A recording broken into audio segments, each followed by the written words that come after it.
Howdy folks, and welcome to 50 Nautical Mile Arc. We have a quick one for you today. Today we're going to be flying in Australia, in the desert, in the Outback. My original intention of this video was to show the HD version 3 mesh for the area, since we've done mountains, flatlands, tree-lined and farms in New Zealand already, and then I thought we'd do something different like the desert. However, when I tried flying with this in HD3, I kept crashing. I crashed about 6 times, so I gave up and removed it. So this is default scenery for the area, but it's not terribly different. I did notice the brief moment that it worked with version 3 is that why is my scroll wheel on? Is all of these trees were gone. It was just all desert, and this was a little more specific too. But always in the distance, it's the same, so we're gonna fly anyway. Quick one today, just gonna hop from one airport to another, and we're gonna do it in the Cessna 152. Probably be more realistic if we did this in the Twin Otter, but kind of sick of flying the Twin Otter. But in a lot of flights in that, I haven't flown this one in a while. This is my favorite craft, so let's just hop in and get this going, and we'll have a look at the scenery. All right, first thing we're gonna do here, we're just gonna close the window, close the door, open the window. I see nothing in that ashtray. Alright, good. Sounds really closed, I believe. Alright, we need to remove static elements as well, which we have to do from the menu. We'll come down here, we'll turn on the battery, prime it a few times, push in the fuel, give it a little bit of throttle, and we'll just start it. That's all there is to it. Alright, let's get pitot heat in and some lights going here. Your landing lights too. Alright, so far so good. Obviously we haven't crashed again because you're watching this, which means removing that add-on scenery took care of the problem, which is unfortunate because I did notice the HD3 was a little better. Like I've said in other videos similar to this, you don't notice when you first install it, but you notice once you removed it. Anyway, doesn't really change what we're going to do. We're just going to fly across. So we're going to head out, depart due east, and just fly to the next airport. If we have to pull up the VFR chart, we will. Some people call that cheating, but I think, hey, in real life you have a VFR chart on your tablets on your lap, so what's the difference? We just use the one in sim. Alright, let's remove the parking brake here and head out.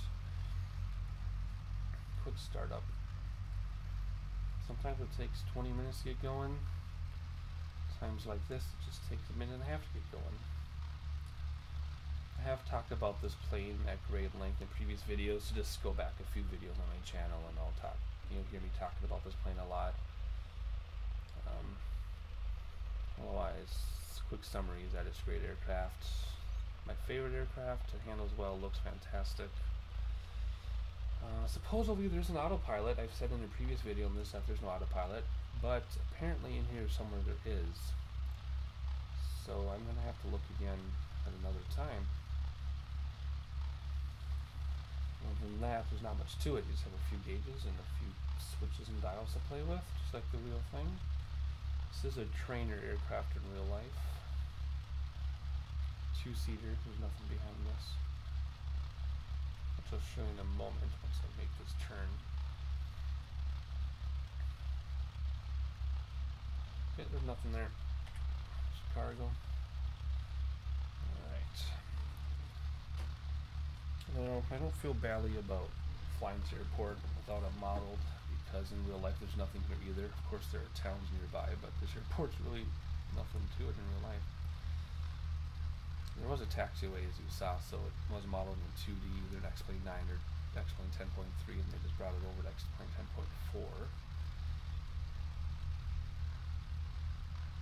And I don't think we need all this runway, so let's just turn it off now. There's a lot of runway here. Alright. Some flaps though. Do 2 sets since we're using half a runway. And everything good to go. Not much to check out here, just take off. Close my window. Yep. That window would close by itself, by the way, if I didn't close it. So I'm using my new rudder control. Rotate here. Set of flaps and give some drag and some speed.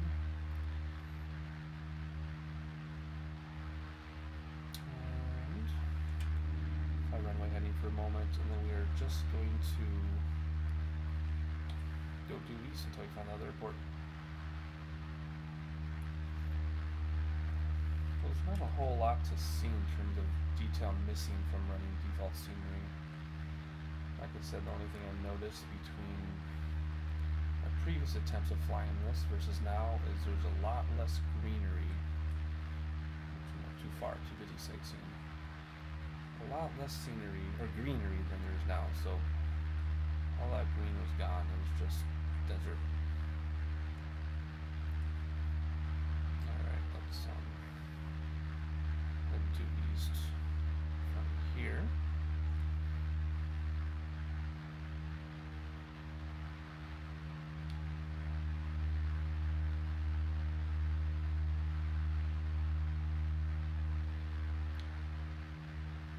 I think we can line the lights off.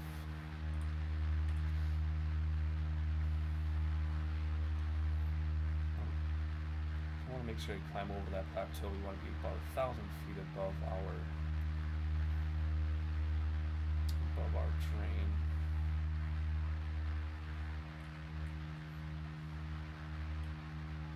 That's a view set up at the windows. There we go. Not too bad. If I do ever get the HD3 mesh working for this region, this signal without crashing, then we'll have a comparison video.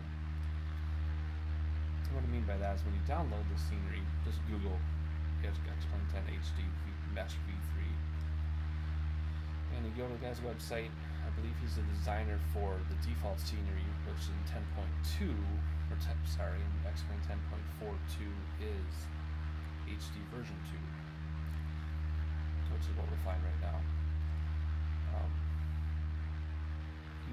Go to the website, you go to downloads, you see the world that's been done so far for HD version 3, and you have to download based on latitude and longitude little sections, and they're between 500 to 2 gigs per section. So you really only download what you want to fly. You don't want to download everything. At the time of this recording is 226 gigabytes, which not only is a lot of hard drive space, even in the world of terabyte hard drives, but it's a lot to load. You do load not everything, but it does significantly increase the load time of your sim. There's some people online that have downloaded everything. Let's say it takes 45 minutes to load their sim. I haven't experienced anything like that. I have about 10 segments downloaded, and they added 45 seconds, not minutes, to the load time of my sim. Which you notice though, I mean, I used to load the sim in 20 seconds or less, and now to take 45 seconds to a minute, you definitely notice. And it can be kind of annoying sometimes, but that's just how it is if you want to load a bunch of stuff. Alright, let's have an outside view here, just because it's not going to be a very long flight. We'll be landing soon already. So here we go. This is HD version 2.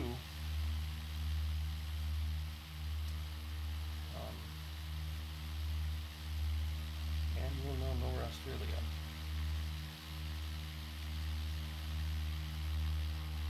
Airport that we took off from already. So the coastline is that away. Very, very far though, quite some distance away. You can't see it from here. From our altitude. I see it looks pretty nice. There's some terrain. We're well above our terrain. This is quite pleasant. I might have to do some more flights in the Outback. Definitely safer to be in the air than on the ground, from what I've heard. I don't know anything about Australia. The mountain ridge is kind of cool. Alright, let's see here. Because I don't want to be flying around like a lost person forever. Let's pull up our VFR chart. Let's see where we gotta go here. Alright, just keep heading due east. The problem with that, of course, is that tracking and heading are two different things.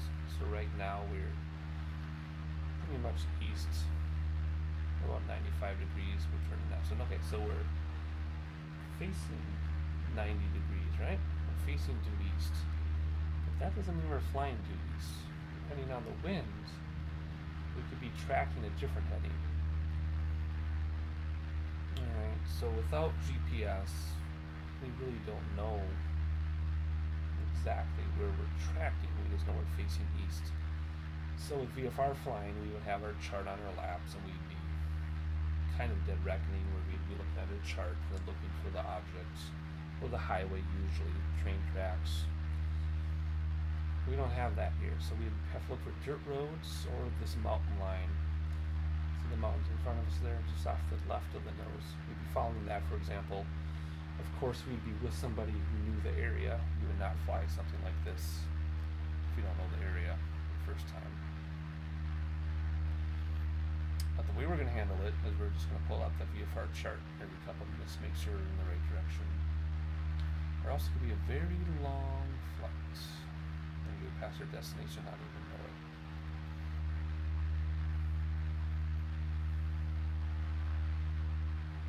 I'll just wait till we level off here at some point, and then I'll do a sightseeing moment with the background music, but I don't want to hand fly while I do that, because I always end up off course. So I'm going to wait till we level off, and then we'll do it that way. In the meantime, we'll just enjoy the scenery.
has been spotted. We're about to fly over the airfield right now. And we will circle and land. Airport's just below us. Just below the nose, you can't see it. There it is. So we'll circle around and have a nice smooth landing, hopefully. So that was quite a bit of sightseeing. It was quite a long flight actually in real time, but through the magic of editing, I didn't make it sit through all that. I just kind of highlighted what I thought looked nice. I was pretty happy with it. I'm a little disappointed this isn't version 3 mesh, but not all is lost. I plan to download a different section and then do a flight over a different section that does not crash my sim. I can't imagine it will look that much different. It's just auto-generated, for the lack of a better term anyway, so this region or the next region to the east isn't going to look any different. I did almost miss the airport because there's this train in the way, more train back there, and all of a sudden there it was. Couldn't see it behind the ridge there.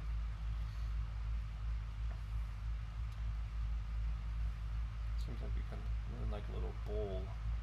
That ridge goes all the way around. I think we'll circle our descent.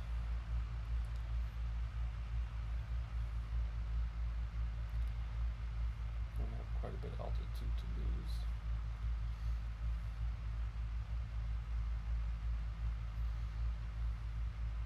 I do want to be aware of the train.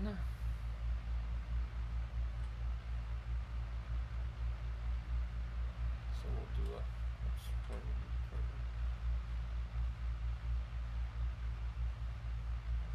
a little bit steeper here. Can handle it.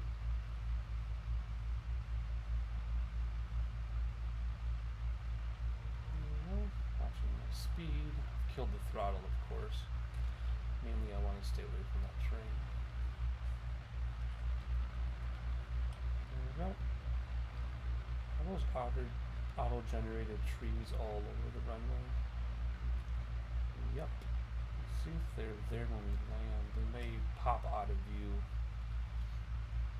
once we land. We'll just have to see here. That's pretty nice.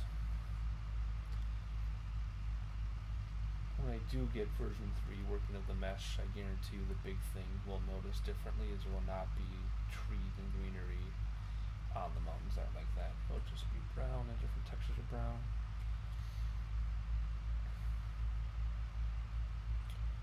Let's see.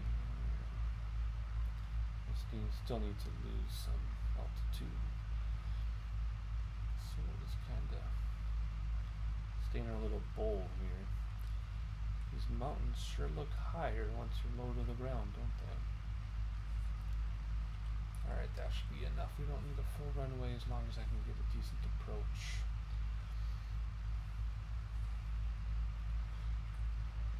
Anyways, we can turn some landing lights on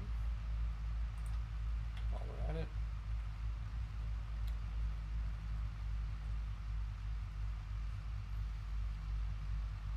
Keep our approach steep here. Actually, that's not very steep, is it? It's pretty much standard.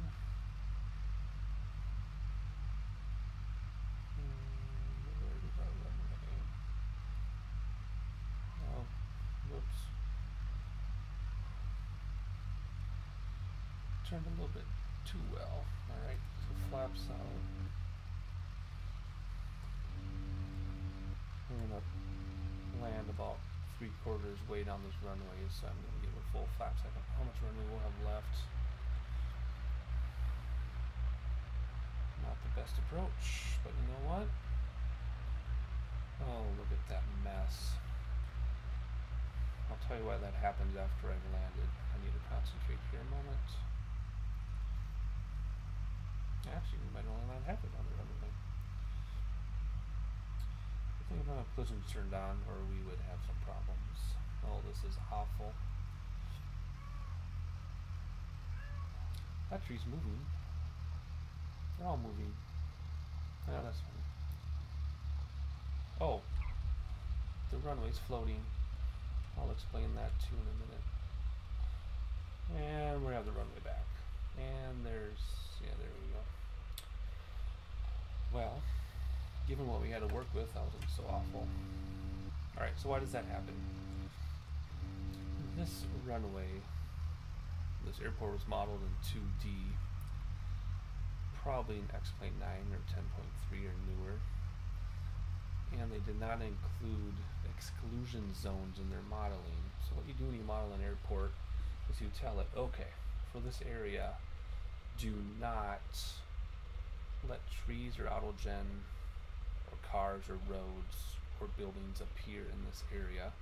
You draw a big box around your airport. And when you do that, it keeps all this stuff out. So what happened was when this person modeled this airport, there weren't trees or anything in the way, so they just left it. Also, in their defense, I believe in older versions of X-Plane didn't have, or in older versions of WED, you did not have exclusion zones available to you. So therefore, you didn't have to worry about it. But then, things get updated over time, and that's what happens. Sorry, I'm trying to talk and do this at the same time. I'm not very good at that. So yeah, so that's what happens. You start with one version of World Editor, WED, it's called, and everything's okay. Things get updated, things change, no one's expected to go back and update all their airports, and things like this happen. In the current version of WED, they have exclusion zones. When I model my airports, I'm very careful to use them. So why was our runway floating? It's just, I don't know. Whenever I see that happen, I delete the runway and re-add it, and it's fine. It has nothing to do with contours being on or not off, because I've had other airports that I've modeled that I've had to go back and fix, where having runway contours, runway follow contours on or off, it makes no difference. It'll still float. And it usually happens in rural areas like this, because no one's going to fly here but a crazy person like me, apparently, and they get missed. So, if I really wanted to, I could go in and fix it and resubmit it to the gateway, but I am not going to bother. Anyway, yeah, this stuff's bothering me out here in the distance. Anyway, next goal then is to find a segment of HD version 3 that'll work and not crash the sim and fly again. So kind of an unusual landing, kind of an unusual scenario here. And I guess there's a taxi over here, whatever. But hope you enjoyed it. Not everything is going to be by the book perfect. We're going to have some weird things like this from time to time, and I'm not going to edit them out. So there you have it. Subscribe, like, and wow, that plane looks really tiny, doesn't it? Something is off with like scaling or something. Anyway, don't need to keep rambling on and on. See you in the next one.